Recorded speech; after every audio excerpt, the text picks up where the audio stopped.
not paying interest on all the money when you don't necessarily need it, but you also get a little kicker on the lower interest rate because you're only using 10 million at a time. So, this. I have a question anyway. This nickel tax. Explain this to me. What this nickel tax is anyway? How the county, what they can go ahead and use it for or implement it. Is it still on the table? I've been reading supervisors, and they keep talking about a road paving project to use the nickel tax.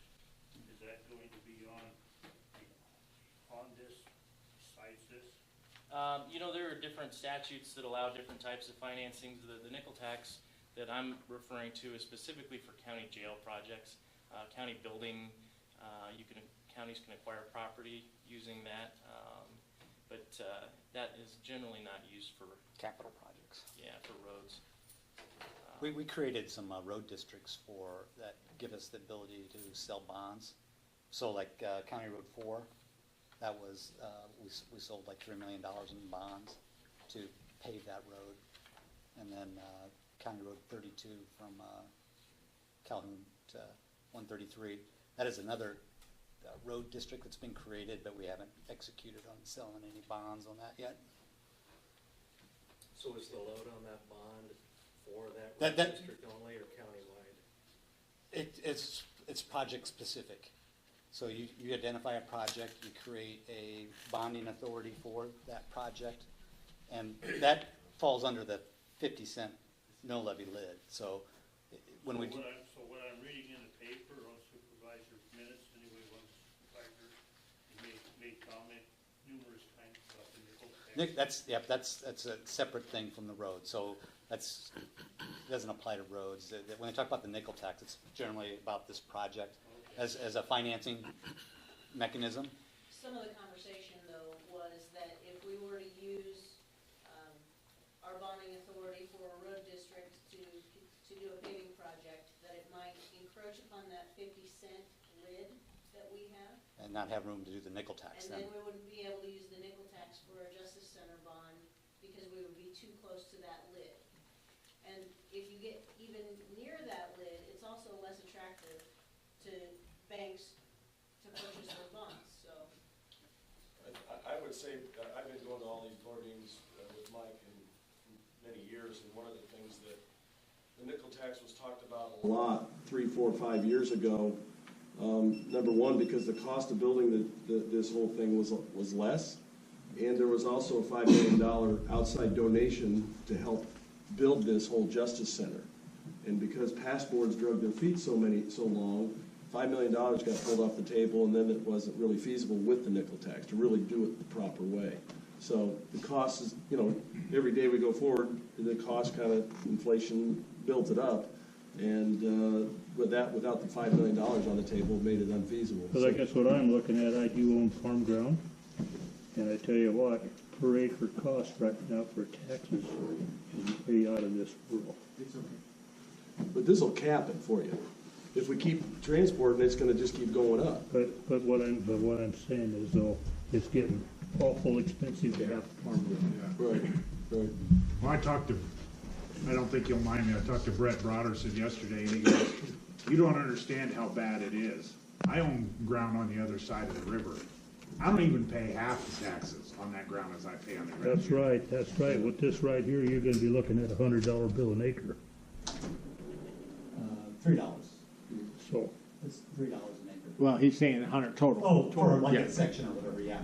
No, $100 An for acre. all of his taxes. for all the taxes. All the taxes, but I mean, it's getting to the point, Yeah, no, something Yeah, has well, to change. Our legislature real needs to quick. cut the taxes. The Real damn state quick. taxes are Somebody, unless we cut programs, taxes are not gonna go down. right.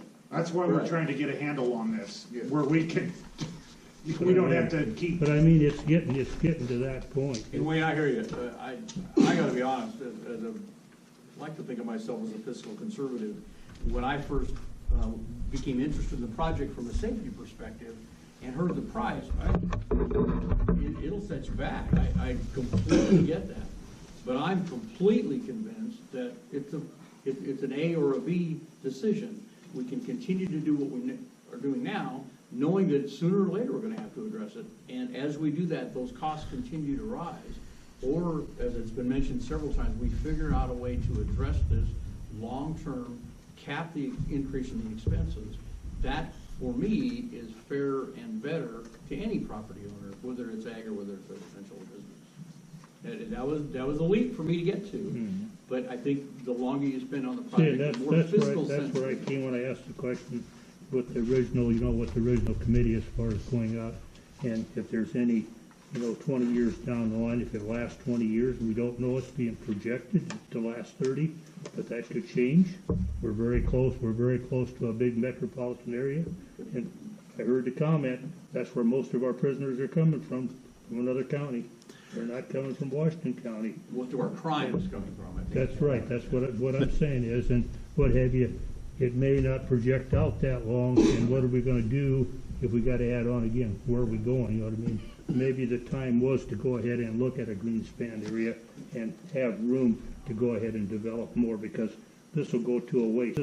I will tell you, if we outgrow this part right here is where we would expand right here where the current old facility is. This is, anything, if we outgrew this quickly, the one good thing about this is we can generate our own revenue to help do this. If we were to have, if something was to spike that's unexpected and housing started to get where this wasn't gonna be sustainable 30 years like we thought it was, we got options right here to repurpose this without disturbing anything here. And so that was one of the things we talked about, but what I want to point you to, that's why this is so important on the courthouse, is to get those programs in place to help us have alternative housing programs for our own local people, so they don't lose their job. So they don't lose their family because they're over in Kearney or North Platte sitting in jail. We can have those alternative programs that we can now offer, because we got the people and the space for people to administer those programs, because you have to have somebody administering those programs. I'm not faulting Yeah. anything with your plans right here. I think it's a great set of Yeah. plans. And I think that there's been a lot of thought into, I'm just looking at long range. This is the answer to long range plans. Well, the one thing, Steve, you had one of your projections about bed rent, you had at least like 23, 24 million. And that's at like $70, right? That's a conservative. That's very conservative. We could actually probably, I mean, if it goes the way you're talking, we're gonna raise the money through, in the first, 5 or 10 years, I guess, if it's crime, we're gonna have a crime wave like that.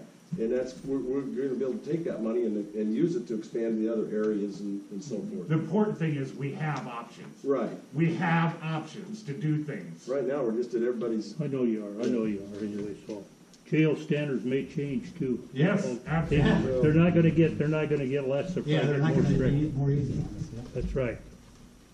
So- Renting beds, is that a new thing to Washington County? No. I was a jail administrator in 1997 and 98.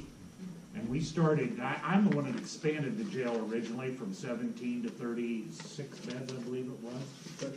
32. And at that time, INS, ICE now, it was INS, was really cracking down on illegal workers. And they housed some inmates in our jail and said, we'll pay you, I think at the time it was 75 or $80 to house them. And I said, this is a pretty good deal. So we expanded the jail. And pretty soon we were making $200,000, $300,000 in jail revenue in 1998, housing, and those prisoners you house for a few days and they're gone. And so it was quite a gig we had back then. But that money was coming into the county. It was paying for the jail budget and part of the sheriff's budget. That didn't have to be taken out of the taxpayers. That's what we talk about options, so. And to that end, right now, when we're housing in other counties, we're paying them rent. We're paying off their debt instead of paying off I ours. understand the need. economics of it You all. know, I just have questions if this is the proper location for it in the long term. Well, the one thing we like is we own this ground, we don't have to worry about utilities, we don't have to worry about, anybody having to go to a different location on the other side of town when they're trying to conduct business. And we'll be able to move down this way if we have to add more housing. And that was discussed in the meetings. But you know, you're talking 24.5 million, and you don't just throw that away. No. I guess what I'm saying is, that Yeah. you want that for We a wouldn't long, walk, you we want wouldn't that, walk away from the site. you We want would that, figure you out- want that for a long-term investment, and that's some of the questions that I have with this. We wouldn't walk away from the site, we'd figure out alternatives, whether it's buying, property. You know, we got all this ground down here on south of South Street, you know, if we start seeing things going, these houses start coming from sale, who's to say that we wouldn't purchase ground there for future? It really doesn't, in the long run, make sense to abandon this as a site, period, because the county owns it. And they've got a lot invested into it, and so, we would probably look, and plus we want to be good neighbors, that's why the profile on this is to fit in the neighborhood, and keeps it low. We don't want our neighbors around, building two-story, buildings that don't fit in with the courthouse and destroy the neighborhoods around it, so that was. Correct me if I'm wrong, but when the committee was originally recommending the Greenfield site, once we lost that $5 million seed money, if you will, the Greenfield site was significantly more expensive than this. And we tried to re-engage that donor, but, we had left enough of an impression on him that we weren't going to follow through on what we were trying to do, that money went elsewhere. So, I certainly understand your original concern about taxes, but if we were to go to a Greenfield site now and do this there, we're talking about, significantly larger than the 24.5 that we're at now. And I don't think anybody in this room is crazy about increasing that number a dollar more than we have to. And we are required to have this in our county seat, in Blair. So we can't find less expensive ground that's further away from the municipality and just purchase that crap ground and put a justice center on it. It has to be in our county seat. No, I wanted to move it back to Flat Mountain. About 35–40% of this is going towards the courthouse, the courtrooms, the secure transfer, the secure holding. I think, I've talked to Captain Bellamy about, that they talk about sitting up in the jury box, and they sit up there for 3–4 hours, and then take a prisoner to a public restroom. Well, the deputies searched the restroom, I guess they found knives planted in there and stuff, so, I mean, it's. I can understand. It's kind of like, people say, well, nothing's happened yet. Well, God forbid if something, nothing happened in Council Bluffs either until last year, and all of a sudden it's a disaster. And you gotta remember, the taxpayers probably have $10 to $20 million wrapped up in these two buildings, and we just got our money's worth, and now everything after this is bonus Right. on the South Annex.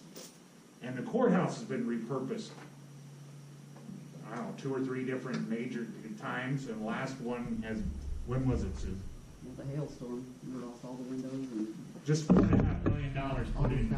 Okay. Yeah. So, this has to be part of the equation. It's too pretty of a building to leave set empty if That's we move everything off. That's what the architect said. It's, And it's Washington County. To Well, I leave hope- that building set empty would be, I sure hope the projections are right, and I hope we don't have a crime wave that bad, because if we do, it's bad. But if it lasts us 20–30 years, and then that's when we have to expand, then we've made the right investment here for sure. why don't let Rob come up and address anything that might have to do with jail stuff, because when I'm speaking on his behalf and I'm getting uncomfortable. Can I ask one quick question? You're doing great. I want to go back to kind of where his question started, is with the nickel tax, because you said that if we do the nickel tax, if we do the roads, it kind of hurts us to do the nickel tax. Does the same hold true if we go the other way? If we do the nickel tax before we do the roads, does it hurt our ability to sell bonds for the roads? I mean, Well, I mean, You know, if we go do this nickel tax, are we not gonna be able to get some of our roads improved that we need? no. I mean, Phil Lorenzen, the principal, E.A. Davidson, he ran analysis that, you know, while things tightened up, you know, if we had to do the nickel tax, we still had the ability to do these road projects as well. But things were tight. We were getting at thresholds that, you're not necessarily comfortable with. You know what I mean? You lose flexibility. You want to maintain, you know, when you're trying to run an organization like this, you want flexibility, and that was taking away some flexibility. Because we've got, you know, at least the bonds still, we're probably still paying County Road 4 that we just did, and then County Road 32 that you're looking at doing. You know, God knows we've got to do something with County Road 34 down to Boyer Chutes. Are we gonna be able to fund all this and keep our roads Yes. up to date and safe if we sell it? Yeah, I think that was a really good way to put it. The county is in a good financial place.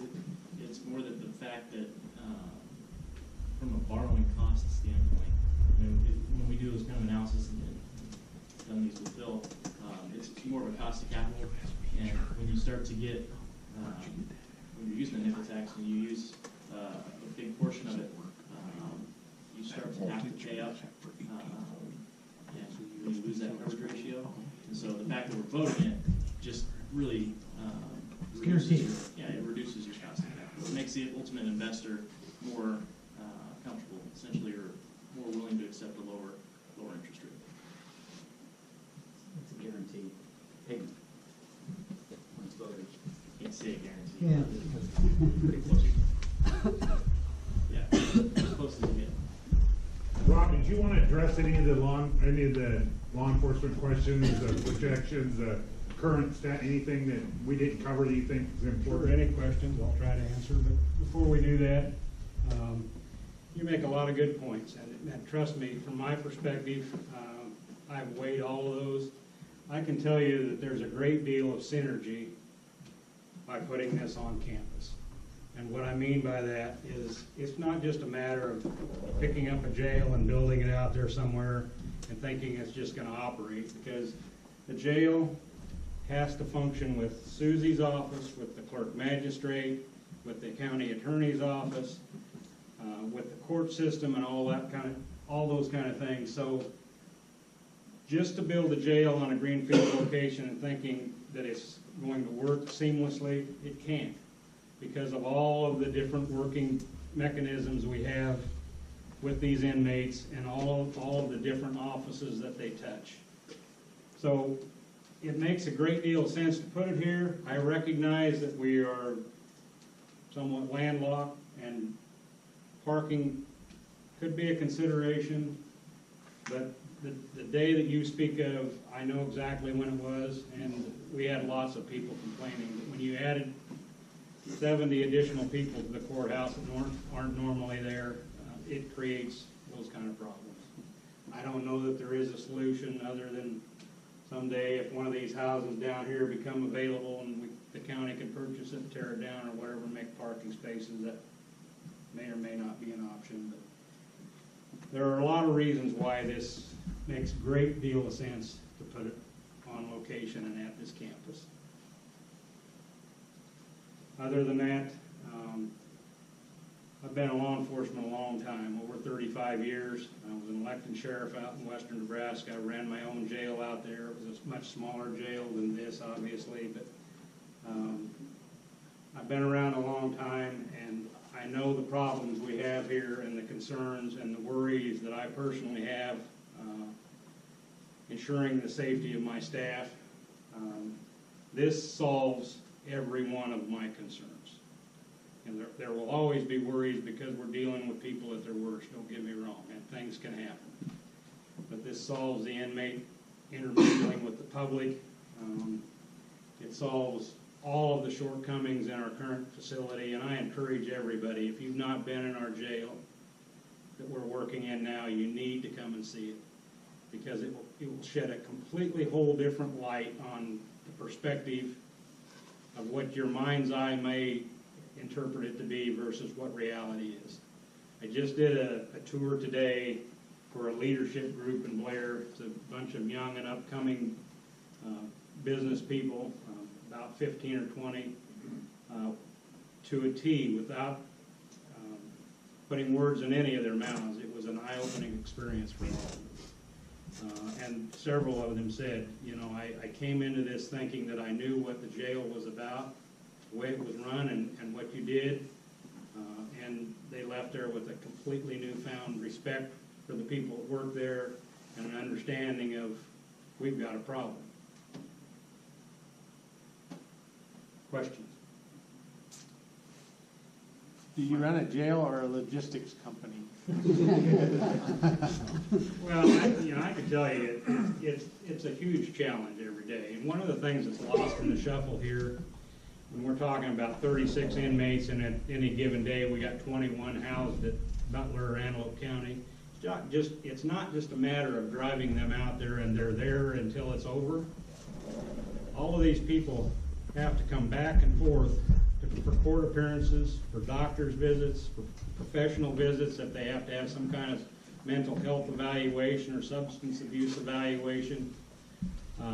Literally, if that inmate catches a county court case, misdemeanor or lower, but they're still housed in jail, and after their first court appearance, we take them to one of these remote housing locations, because after the first appearance, their court dates get further and further apart.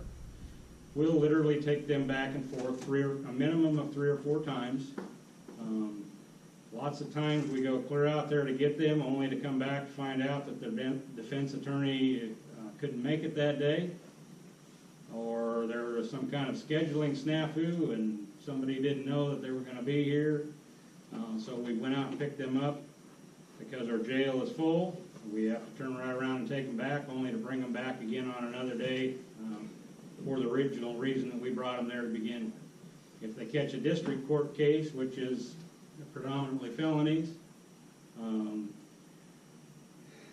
those people can be in jail anywhere reasonably from 3 months to over a year, and their court appearances back and forth, as Susie is well aware of, could be 8 or 9 times easily. And the court appearances as they're in jail gets further and further apart. They may be here today for district court, and they may not have another appearance for 2 months. They may have one next week. We can't control it. It all depends on the scheduling of the court. But it's lots of trips back and forth. What happens to them once a verdict comes down on them? Once they are found, if they're found not guilty, they'll probably be released or transitioned out that day.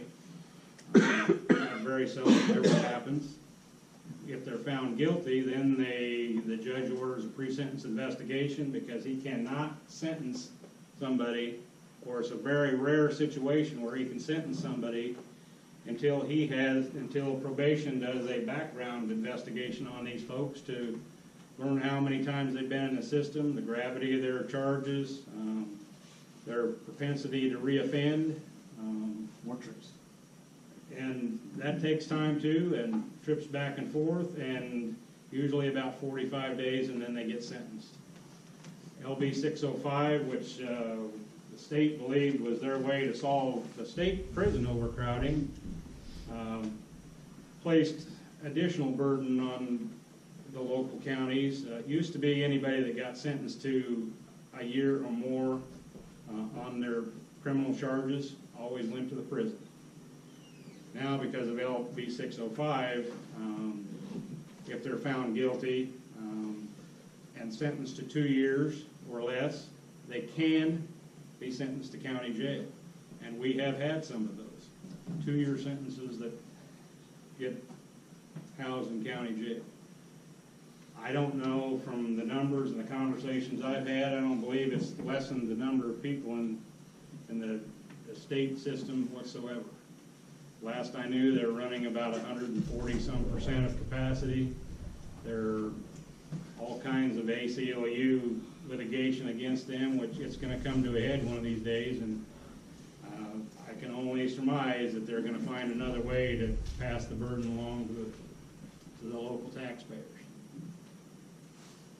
I've heard and had a conversation today with Saunders County, because there's been some arguments out there. Saunders County is operating a 152-bed jail.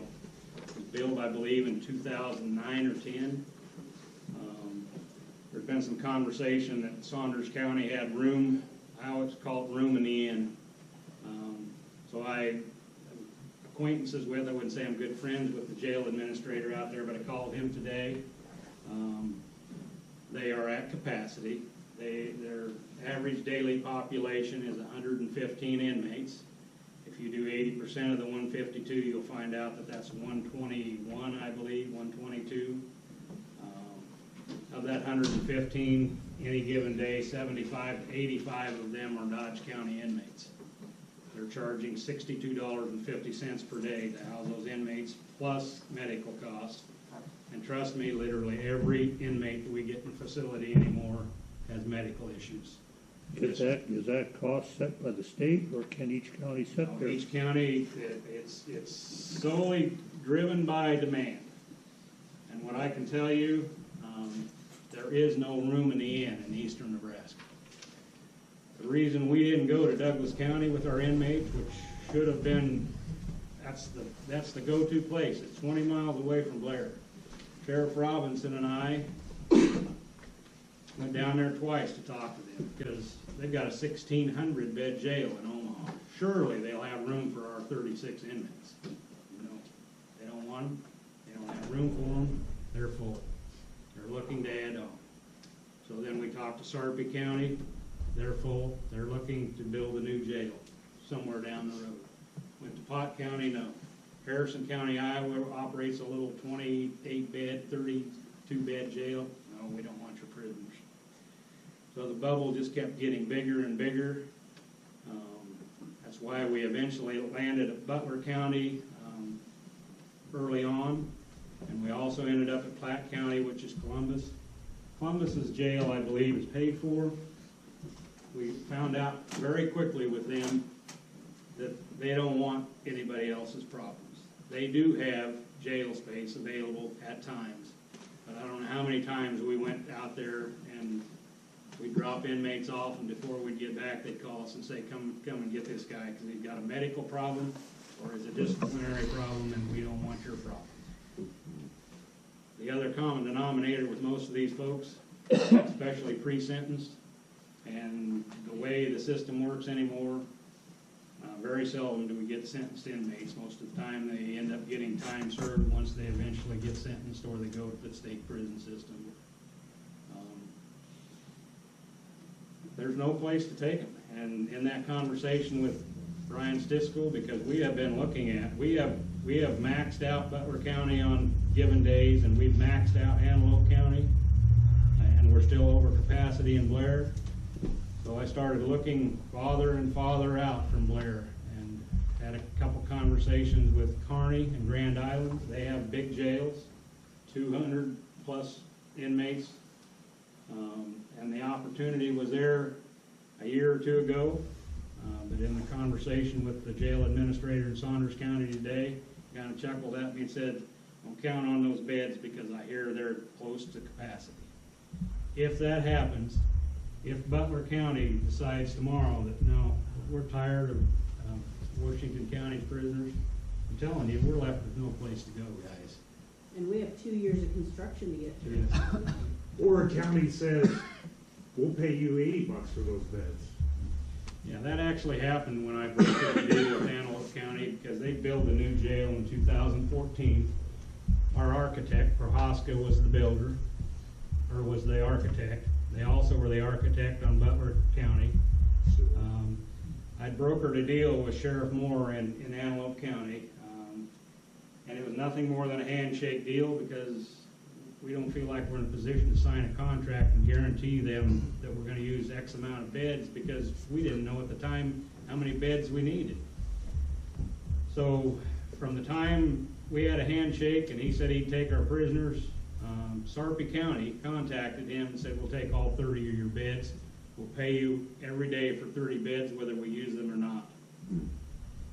Now, I'm telling you what, this shows you the character of a man. When he called me back and he says, "Rob, I need to have some assurances from you that you'll bring people to my jail. And he told me why, and I said, Bob, I can't guarantee you we're gonna fill your jail up, because it's not gonna happen.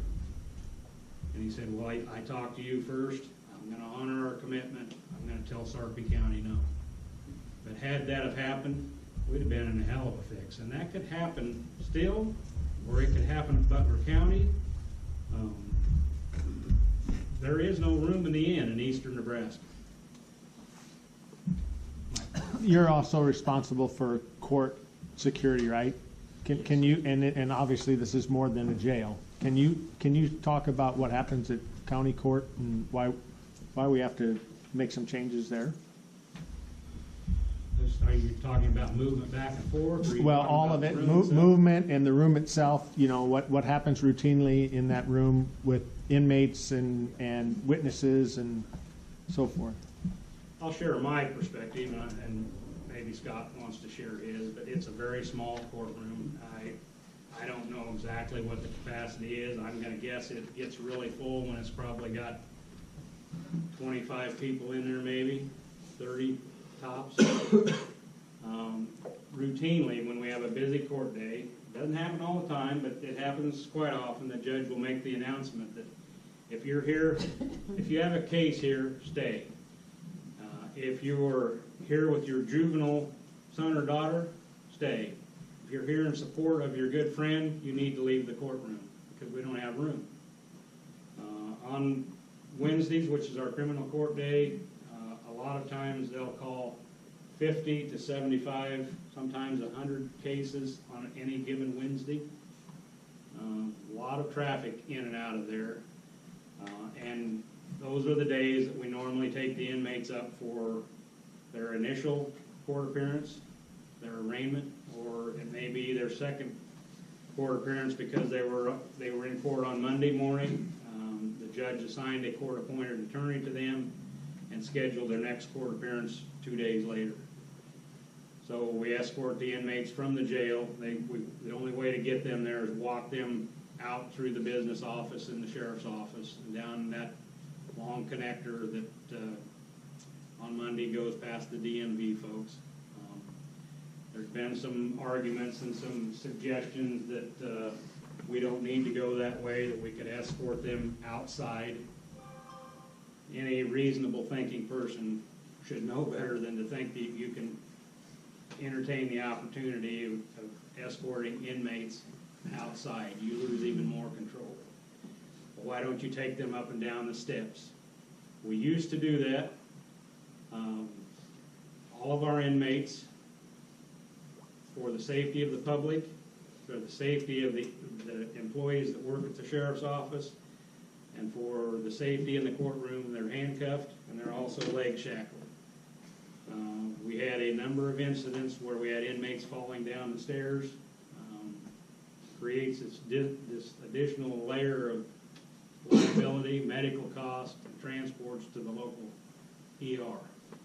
So we went away from that because we believe the best practice available to us is to escort them down the long hallways to the public elevator and up to the courtrooms. Is it ideal? No. It makes me very nervous on a lot of different situations when you get gang members that just armed robbery the convenience store in Fort Calhoun that have been in and out of prison several times, just got out of prison recently for armed robbery. We have no way to run people in our courthouse through metal detectors before they go to most of the common areas in the courthouse.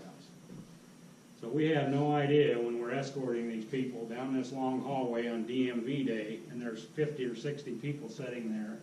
You hope to get their driver's license, but you don't know whether they're there in anger because this guy just assaulted this person's daughter, or if they're there as a gang member on the pretense of trying to get their good buddy out of jail. So it's disconcerting, it doesn't need to happen, and I sincerely believe we're better than that. We need to find better approach for everybody's safety. Question? Thank you. Yeah, thank you. We went over by about 30 minutes, but I thank you for sharing and giving a better picture. And there's gonna be, we're working on an open house at the courthouse and the jail, and somebody wants to, and I think we're looking at doing that the first week of May.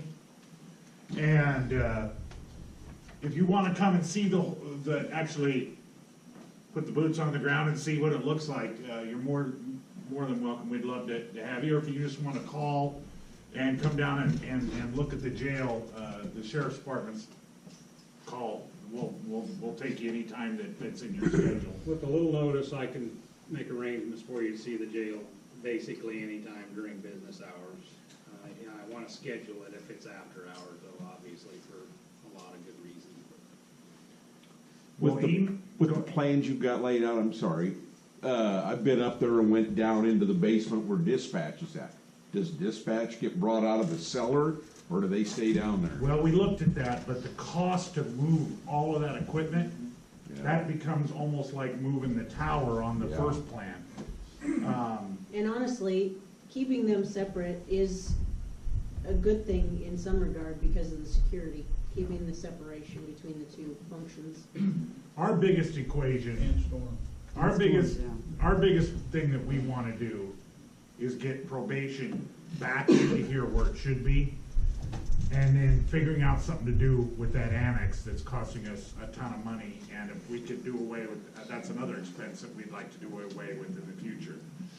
So, I mean, again, we're approaching this from a fiscal approach to this, trying to get these costs brought in, trying to eliminate costs that we currently have that are unnecessary, because we have a lot of things, and Susie, I don't know if it was you that brought this up, but people don't realize in 8 years, probably about 45% of the people working in the courthouse are gonna retire. And we gotta replace them. And we're not in a position to replace them right now. We got people running for office, no one's running against them, and why ain't they running against them? Why do I wanna do a job I don't get paid anything for? So, I mean, we got a lot of issues like that we haven't even addressed that are on, besides this one. But the idea of this is the one we need to get control of, so we have flexibility. And I wanna thank everybody for coming tonight. If you need any information, please don't hesitate to call or email us. We will have another meeting on the 26th in Herman, on the 30th at the Blair Library. We will also be out at Lakeland on May 3rd at the house out there to give the same type, trying to get the information out to everybody. We're still in Washington on the 1st? That's the village board meeting. Okay. I mean, if you want to come to the Washington Village Board meeting, I'm Just in sure case- you're all welcome. Yeah, but, just in case someone wants to go to that, I'm just saying that's the whole schedule. We wanted to make sure that we got in front of all the village boards and city councils to let those leaders know what we're doing, so when they get asked by constituents, so that's why Washington is our last one for that. And if you know of a farm group or a community group or anything like that that we can get in front of, right? You'll Yeah. do that? We'll come anywhere to get the information out. We don't want to, we're not advocating which way for you to vote. We're just telling you why we got to this position and why we came up with this plan and why we think. Thank you. Thank you.